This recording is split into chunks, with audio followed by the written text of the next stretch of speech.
मनोजवं मारुततुल्यवेगं जितेन्द्रियं बुद्धिमतां वरिष्ठं वातात्मजं वा नरयूथमुख्यं श्रीरामदूतं शरणं प्रपद्ये. रामरक्षेतील या श्लोकाने श्री हनुमंतांचे ध्यान केले जाते.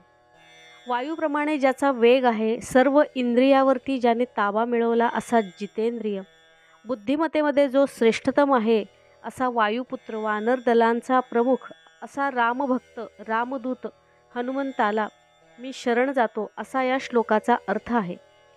श्री हनुमंत म्हणजेच मारुती, रुद्राचा अवतार, अत्यंत तेजस्वी, गतिमान, चपळ, आदर्श, बलशाली व सामर्थ्यवान असे श्री हनुमान होते. शरीरबळ बलाढ्य असून देखील हनुमान विनयशील होते.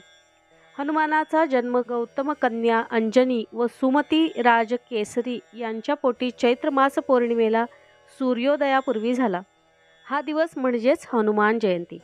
पूर्वेकडून येणारे लालबुंद सूर्यबिंब एक फळच आहे असे वाटून गिळण्यास त्याकडे हनुमानाने झेप घेतली, अशी कथा आहे. म्हणूनच त्यांना पवनपुत्र असे म्हणतात.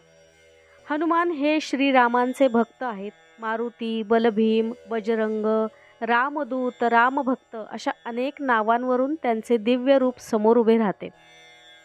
6 चिरंजीवांपैकी मानले गेलेले हनुमानांचे भीमरूपी हे अत्यंत प्रभावी स्तोत्राच्या पठणाने आपल्या जीवनातील सर्व भूतबाधा, भीती कुठच्या कुठे पळून आपल्या भोवती संरक्षण रूपी कवच तयार होते. म्हणूनच भीमरूपी स्तोत्र हे सर्वांनी रोज म्हटले पाहिजे. दर शनिवारी मारुतीचे दर्शन घेतले पाहिजे. रामायणात प्रभू रामचंद्रांच्या चरित्रामध्ये श्री हनुमानांचे कार्य खूप मोठे आहे.